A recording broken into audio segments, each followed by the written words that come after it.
నిఘా TV news కు స్వాగతం. ముందుగా హెడ్లైన్స్. ప్రధాని మోదీతో రక్షణ శాఖ కార్యదర్శి భేటీ.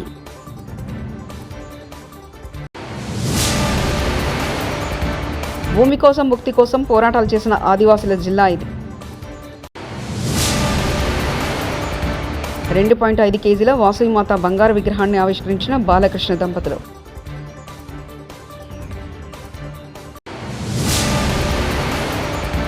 సీమరాజా కిరాక్ ఆర్బిలాంటోలను చట్టం వదలదు. అంబటి. జమ్మూ కాశ్మీర్లోని పహల్గామ్లో పర్యాటకుల లక్ష్యంగా ఉగ్రవాదులు జరిపిన కాల్పులో 26 మంది మరణించారు. ఈ నేపథ్యంలో పాకిస్తాన్ల మధ్య తీవ్ర ఉద్రిక్త వాతావరణం నెలకొంది. అలాంటి వేళ ప్రధాని మోదీతో రక్షణ శాఖ కార్యదర్శి రాజేష్ కుమార్ సింగ్ సోమవారం న్యూఢిల్లీలో సమావేశమయ్యారు. ఆదివారం ఎయిర్ చీఫ్ మార్షల్ ఏపీ సింగ్తో, అంతకుముందు అంటే శనివారం naval chief staff Dinesh K త్రిపాఠితో ప్రధాని మోదీ వరుసగా సమావేశమయ్యారు. గత వారం ప్రధానితో army chief general Upendra Dwivedi భేటీ అయ్యారు.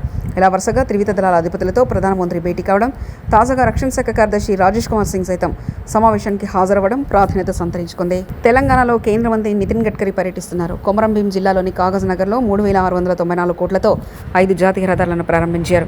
ఈ కార్యక్రమంలో కేంద్ర మంత్రులు బండి సంజయ్, కిషన్ రెడ్డి, రాష్ట్ర మంత్రులు కోమటిరెడ్డి వెంకటరెడ్డి, సీతక్క, ఎంపీలు, ఎమ్మెల్యేలు తదితరులు పాల్గొన్నారు. ఈ సందర్భంగా ఇక్కడ ఏర్పాటు చేసిన బహిరంగ సభ వేదిక నుంచి 7 జాతీయ రహదారులు ప్రారంభించారు. అనంతరం ఆయన మాట్లాడుతూ ఆదిలాబాద్ జిల్లాకు ప్రత్యేక చరిత్ర ఉందని, భూమి కోసం ముక్తి కోసం జిల్లా ప్రజలు ఎన్నో పోరాటాలు చేశారని, ఆదిలాబాద్ సామాజికంగా ఆర్థికంగా వెనుకబడిందని, ఉపాధి కోసం ఎదురు చూస్తున్నారని అన్నారు. किशन जी, ये बड़ा इंटरेस्टिंग बात है कि हिमाचल प्रदेश में रोहतांग पास आप गए होंगे, वहां जाने के लिए 3.5 घंटे लगते थे. अब हमने टनल बनाई है, अटल टनल, 8 मिनट में निकल जाते हैं. वहां से निकलकर हिमालय के बीच में से लद्दाख लेह तक हम 8 टनल बना रहे हैं. नया रोड बन रहा है और लद्दाख लेह में आकर कारगिल के नीचे हमारे आशिया की सबसे बड़ी 12 किलोमीटर की सबसे बड़ी टनल जोजिला टनल हम बना रहे हैं, जिसका 75% काम पूरा हुआ. जोजिला टनल से निकलकर हम झेड़मोर टनल हमने बनाकर प्रधानमंत्री जी ने उसका उद्घाटन किया, वो पूरी हुई है. और वो झेड़मोर टनल से हम श्रीनगर आएंगे, तो श्रीनगर और जम्मू के बीच में हम 36 टनल बना रहे हैं. సత్యసాయి జిల్లా హిందూపురంలో శ్రీ కన్యకాపరమేశ్వరి దేవాలయంలో వార్షికోత్సవం ఘనంగా జరుగుతుంది. ఆలయంలో విగ్రహ ప్రతిష్ఠ చేసి 85 ఏళ్లు గడిచిన సందర్భంగా ఈ వేడుకలు నిర్వహిస్తున్నారు. ఇటీవల 2.5 కేజీల బంగారంతో విలువ సుమారు 3 కోట్లు తయారు చేసిన వాసవిమాత విగ్రహాన్ని ఏర్పాటు చేశారు. సోమవారం ఉదయం ఎమ్మెల్యే బాలకృష్ణ దంపతులు ఆ విగ్రహాన్ని ఆవిష్కరించి బంగారు పుష్పలతో అమ్మవారికి ప్రత్యేక పూజలు చేశారు. అనంతరం ఆర్యవైశ్య సంఘం సభ్యులు బాలయ్య దంపతులను ఘనంగా సన్మానించారు.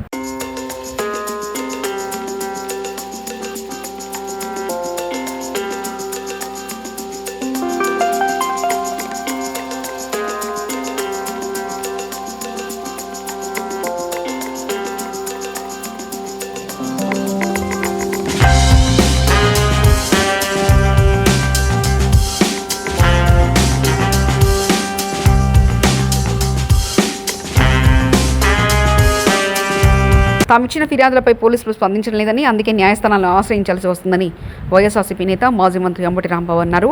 సోషల్ మీడియాలో పార్టీ నేతల మీద తప్పుడు వ్యాఖ్యలు, ప్రేలాపనలు చేసే వాళ్ళని వదిలిపోమని, చట్టం ముందు దోషులుగా నిలబెట్టి తీరుతామని అన్నారు. సోమవారం పట్టాభిపురం పోలీస్ స్టేషన్లో ఫిర్యాదు చేసిన అనంతరం ఆయన మీడియాతో మాట్లాడారు. టీడీపీ సోషల్ మీడియా వింగ్ వైఎస్ఆర్సీపీపై, మాజీ సీఎం వైఎస్ జగన్మోహన్ రెడ్డిపై తనపై తప్పుడు ప్రచారం చేస్తుంది, అందుకే ఐటీడీపై ఫిర్యాదు చేశారు. అలాగే వైఎస్ఆర్సీపీ కండువా వేసి ప్రేలాపనలు చేసే సీమరాజు అనే వ్యక్తిపైన, మాజీ మంత్రి రోజా తదితరులపైన వీడియోలు చేసే కిరాక్ ఆర్పీపైన ఫిర్యాదు చేశారు. ఒక వీడియోలు చేసి తన ఐడిలో వైఎస్ఆర్ కాంగ్రెస్ పార్టీని, జగన్మోహన్ రెడ్డి గారిని, వైఎస్ఆర్ కాంగ్రెస్ పార్టీ నాయకుల్ని, నన్ను అనేక రకాలుగా దుర్భాషలాడి విద్వేషాలు రెచ్చగొడుతూ అనేక పోస్టింగ్లు, అనేక వీడియోలు చేస్తున్నటువంటి విషయం చాలామందికి తెలుసు. దీని వెనుకాల టీడీపీ ఉండి నడుపుతూ ఉంది. పైగా ఆయన ఆ సీమరాజు అని ఆయన పేరు వేరే చంద్రకాంత్ చౌదరిట, ఆయన మెల్లో వైఎస్ఆర్సీపీ జెండా కండువా కప్పుకుంటాడు. వైఎస్ఆర్సీపీ అంతర్జాతీయ జనరల్ సెక్రటరీ అని చెప్పి మోసం చేసి, చీట్ చేసి ప్రజలను నమ్మించేందుకు ప్రయత్నం చేస్తూ ఉన్నాడు. ఆయన మీద గతంలో కూడా నేను ఇదే పోలీస్ స్టేషన్లో కంప్లైంట్ ఇచ్చాను. But police has not taken any action, case కూడా రిజిస్టర్ చేయలేదు. మళ్ళా ఇవాళ నేను మళ్ళా ఒక కంప్లైంట్ వారికి ఇచ్చి ఆ సీమరాజు అనే వ్యక్తి మీద కంప్లైంట్ డీటెయిల్స్గా ఇచ్చి నేను రసీదు కూడా తీసుకున్నాను. ఎందుకు రసీదు తీసుకున్నానంటే పోలీసు వారు రిజిస్టర్ చేయరని, చేయకపోతే న్యాయస్థానాలను ఆశ్రయించవలసిన అవసరం ఉంటుందని రసీదు తీసుకుని రసీదు ఇవ్వటం అనేది వారి డ్యూటీ. పోలవరం ప్రాజెక్టు నాడు నిర్లక్ష్యం, నేడు పరుగులు పెడతారు పనులు. మాజీ మంత్రి పీతల సుజాత మీడియా సమావేశం. ఆంధ్రుల జీవనాడి పోలవరం స్వాతంత్రం వచ్చినప్పటి నుంచి కూడా పోలవరం ప్రాజెక్టు పూర్తవటం అనేది ఒక కలగానే మిగిలిపోతూ వస్తుంది. చంద్రబాబు నాయుడు గారు ముఖ్యమంత్రి అయిన తర్వాత ఒక సంకల్ప బలంతో, ఒక కృషితో, ఒక కంకణం కట్టుకుని ఎట్లా అయినా సరే పోలవరం ప్రాజెక్ట్ని పూర్తి చేసి జాతికి అంకితం చేయాలి అనే ఒక మంచి ఆలోచనతో, దృఢ నిశ్చయంతో ముందుకు వెళ్తున్న విషయం ప్రజలందరికీ కూడా తెలుసు. నేడు గౌరవ ముఖ్యమంత్రి వర్యులు చంద్రబాబు నాయుడు గారు ఈ పోలవరం ప్రాజెక్ట్ని వేగవంతంగా పూర్తి చేసి, అంతేకాకుండా కోట్లాది రూపాయల యొక్క వ్యయాన్ని, కోట్లాది రూపాయల వ్యవసాయాన్ని కాపాడేందుకు చాలా కృషి చేస్తున్నారు. అంతేకాకుండా చివరి ఆయకట్టు వరకు కూడా నీరందించాలని ఒక లక్ష్యంతో ఈ రోజున కూటమి ప్రభుత్వం ముందుకెళ్తున్న విషయాన్ని కూడా ప్రజలకు తెలియజేస్తున్నాం. అంతేకాకుండా పోలవరం నా పార్లమెంట్ పరిధిలోనే దొంగ పాస్పోర్ట్లతో అత్యధిక బంగ్లాదేశీలు ఉండడం నాకు సిగ్గుచేటు. BJP MP Dharmapuri Arvind. అంటే నాకు సిగ్గుచేటు ఏమనిపిస్తుంది అంటే, నా పార్లమెంట్ నియోజకవర్గంలో బోధన్ల అత్యధిక దొంగ పాస్పోర్ట్లు వెళ్ళినాయి, అత్యధిక దొంగ బంగ్లాదేశీలు వెళ్ళినరు. ఒకటే ఇంటి మీద అడ్రస్ మీద 42 దొంగ పాస్పోర్ట్లు వెళ్ళినాయి. అందాల పోటీల వల్ల తెలంగాణకు పెట్టుబడులు వస్తాయి. కాంగ్రెస్ ఎమ్మెల్యే కడియం శ్రీహరి. హైదరాబాద్ మహానగరానికి ప్రపంచవ్యాప్తంగా ఒక బ్రాండ్ ఇమేజ్ ఉన్నది. ఆ బ్రాండ్ ఇమేజ్ దృష్టిలో పెట్టుకొని అందాల పోటీలు హైదరాబాద్ లో నిర్వహించాలని చెప్పి నిర్వాహకులు నిర్ణయం తీసుకున్నారు. ఆ నిర్వాహకులకు కావాల్సిన వసతి మాత్రమే, ఏర్పాటు మాత్రమే రాష్ట్ర ప్రభుత్వం చేస్తున్నది. ఆ పోటీలు నిర్వహించడం ద్వారా హైదరాబాద్ బ్రాండ్ ఇమేజ్ పెరుగుతుంది అని, మరిన్ని పెట్టుబడులు హైదరాబాద్కు వస్తాయనే ఉద్దేశంతోనే తప్ప మిగతా పక్కన పెట్టి అది చేస్తున్నామని చెప్తే అంతకంటే దుర్మార్గమైన. రేవంత్ రెడ్డి ప్రభుత్వానికి అందాల పోటీ పట్ల ఉన్న శ్రద్ధ రైతుల పట్ల లేదు. రాష్ట్ర వ్యాప్తంగా మార్కెట్ యార్డుల్లో ధాన్యం కొనుగోలు కోసం పడిగాపులు కాస్తూ ఇప్పటికే 5 రైతులు ప్రాణాలు కోల్పోయారు. ఇవి సహజ మరణాలు కాదు, ముమ్మాటికి కాంగ్రెస్ ప్రభుత్వ హత్యలే. మాజీ మంత్రి ఎమ్మెల్యే హరీష్ రావు. అమ్ముకున్నారు. ఇది బీఆర్ఎస్ పార్టీ బయటకు తెచ్చిన తర్వాత ఇప్పుడు ప్రభుత్వం విజిలెన్స్ ఎంక్వైరీకి ఆదేశించింది. విజిలెన్స్ కాదు, దీని మీద సిబిఐ విచారణ జరపాలి. కేంద్ర ప్రభుత్వం, బీజేపీ, ఎందుకంటే సిసిఐ కేంద్ర ప్రభుత్వ కంట్రోల్లో ఉంటుంది, సిసిఐ అనేది కేంద్రం ఆధీనంలో ఉంటుంది. మరి ఇలా సిసిఐఏ అవినీతికి పాల్పడ్డది. మధ్యదళారీలు, బ్రోకర్లు, ఈ సిసిఐ అధికారులు కలిసి దాదాపు 3,000 కోట్ల రూపాయలు పత్తి రైతులకు నష్టం జరిగింది. ఈ పత్తి రైతులకు జరిగిన నష్టాన్ని పూరించాలి అంటే దీని మీద సిబిఐ విచారణ జరిపి రైతులకు రావాల్సిన డబ్బులు రైతులకు ఇప్పించాలని కూడా బీఆర్ఎస్ పార్టీ డిమాండ్ చేస్తూ ఉంది. వడ్ల కుప్పల మీదనే రైతులు చనిపోతున్న పరిస్థితి ఉంది. రాష్ట్ర వ్యాప్తంగా ఇప్పటికీ 5 రైతులు మార్కెట్ యార్డ్లో పడిగాపులు కాస్తూ, దీనంగా ఎదురు చూస్తూ, హార్ట్అటాక్తో కానీ వివిధ కారణాల వల్ల ధాన్యపు కుప్పల మీదనే రైతులు చనిపోయిన పరిస్థితి ఉంది. ఏప్రిల్ 15 జగిత్యాల జిల్లా కతలాపూర్ గ్రామంలో జలపతి రెడ్డి అనే రైతు మార్కెట్ యార్డ్లోనే చనిపోవడం జరిగింది. ఏప్రిల్ 21 మహబూబాబాద్ జిల్లా తొర్రూరు మండలంలో చీర్లపాలెం అనే గ్రామంలో మహిళా రైతు ప్రేమలత మార్కెట్ యార్డ్లో ధాన్యాన్ని తెచ్చి అక్కడే 2-3 రోజులు పడిగాపులు చేస్తూ చనిపోవడం జరిగింది. ఏప్రిల్ 26 సిద్దిపేట జిల్లా చేర్యాల మండలంలో ఆకునూరు గ్రామంలో హనుమయ్య అనే రైతు వడ్ల కుప్ప మీదనే ఆకునూరు గ్రామం, చేర్యాల మండలం, సిద్దిపేట జిల్లాలో చనిపోవడం జరిగింది. ఏప్రిల్ 22 మహబూబాబాద్ జిల్లా నెల్లికుదురు మండలం. అక్కడ బిర్రు వెంకన్న అనే రైతు ధాన్యం తెచ్చి ధాన్యం కుప్ప మీదనే చనిపోవడం జరిగింది. ఇట్లా చాలామంది రైతులు, అంటే ఇవి నిజంగా ఇవి నార్మల్ డెత్స్ కావు, ప్రభుత్వ నిర్లక్ష్యం వల్ల జరిగినటువంటి చావులు. ఒక రకంగా చెప్పాలంటే ఇవి ప్రభుత్వ హత్యలు. రైతులు ఇవాళ ఇట్లా చనిపోతున్నా ఈ ప్రభుత్వం వడ్లు కొనాలని రోడ్డుకిన అన్నదాతలు. ఖమ్మం జిల్లా కల్లూరు మండల కేంద్రంలో ప్రభుత్వం ఇంకా వడ్లు కొనలేదని, వర్షం పడితే వడ్లు తడిచి నష్టపోతాయని రోడ్లపై బైఠాయించిన రైతులు. ప్రభుత్వం వెంటనే స్పందించి వడ్లు కొనాలని డిమాండ్. భారీగా నిలిచిపోయిన వాహనాలు.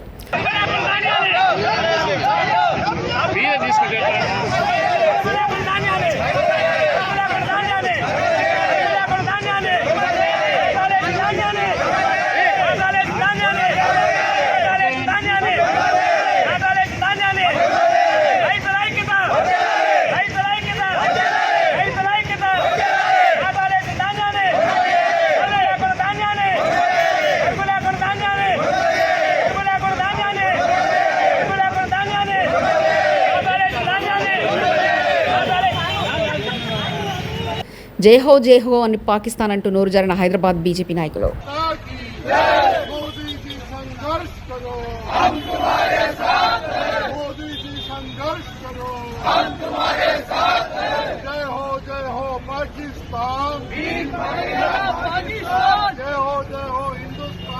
నితిన్ గడ్కరీ ఒక మహానేత. నా 30 ఏళ్ల రాజకీయ జీవితంలో నితిన్ గడ్కరీ లాంటి నాయకుడిని ఎప్పుడు చూడలేదు. ఏ పని ఉందని వెళ్ళినా ఒక నిమిషంలో పని పూర్తి చేసేవాడంటూ మంత్రి కోమటిరెడ్డి వెంకటరెడ్డి వ్యాఖ్యానించారు. मगर कभी भी ऐसी मिनिस्टर को नहीं देखा है.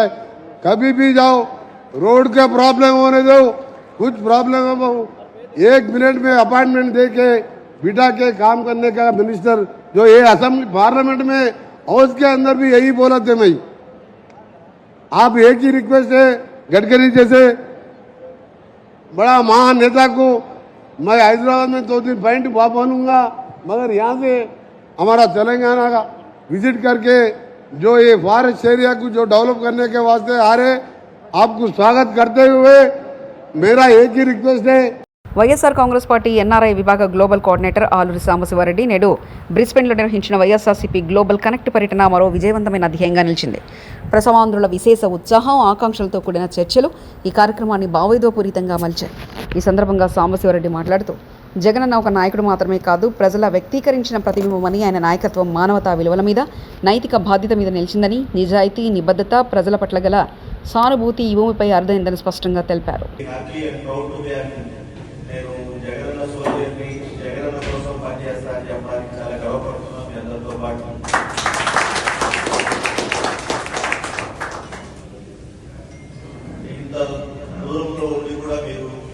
పార్టీ కోసం, జగనన్న కోసం అనునిత్యం ఆలోచన చేస్తూ, అంటే ఎందుకు ఓడిపోయాము, లేదా పోయింది, మంచి చేసామైనా ఓడిపోయాం, మళ్ళీ ఎలా గెలవాలి, ఇంకా బెటర్గా మనం ఎలా చేసుకోవాలి, దాని మీద మీరు ఆలోచన చేస్తున్నందుకు అందరికీ కూడా మరోసారి ధన్యవాదాలు తెలుపుతున్నాను. సో ఇక్కడ ఫస్ట్ ఆఫ్ ఆల్ జగనన్న వ్యక్తిత్వం గురించి నేను కొన్ని మాటలు చెప్పాలనుకుంటున్నా. అఫ్కోర్స్ మీకు తెలియనే కాదు, మీరు జగనన్న పిచ్చిగా ఇష్టపడ్డారు కాబట్టి ఈరోజు వరకు గత 15 ఏళ్ళుగా జెండా దించకుండా జగనన్న కోసం పనిచేస్తున్నాం మనమంతా కూడా. బట్ ఏదేమైనా ఇప్పుడు కూడా చాలా మంది చెప్పారు, నిజంగానే రాజకీయాల్లో జగనన్న లాంటి వ్యక్తి రావడం అనేది అరుదు అనే దానికంటే అది అసంభవం.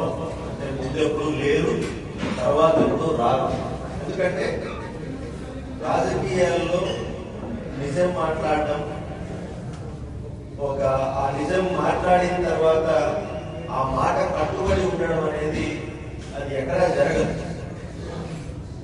అది మామూలుగా మనం రాజశేఖర రెడ్డి గారి విషయంలో మాట్లాడినప్పుడు మనం చెప్పడం అనేది విన్నాం.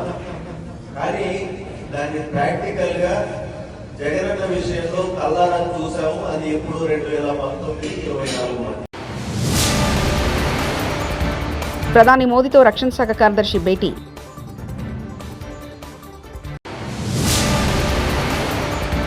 భూమి కోసం, ముక్తి కోసం పోరాటాలు చేసిన ఆదివాసుల జిల్లా ఇది. 2.5 కేజీల వాసవిమాత బంగారు విగ్రహాన్ని ఆవిష్కరించిన బాలకృష్ణ దంపతులు.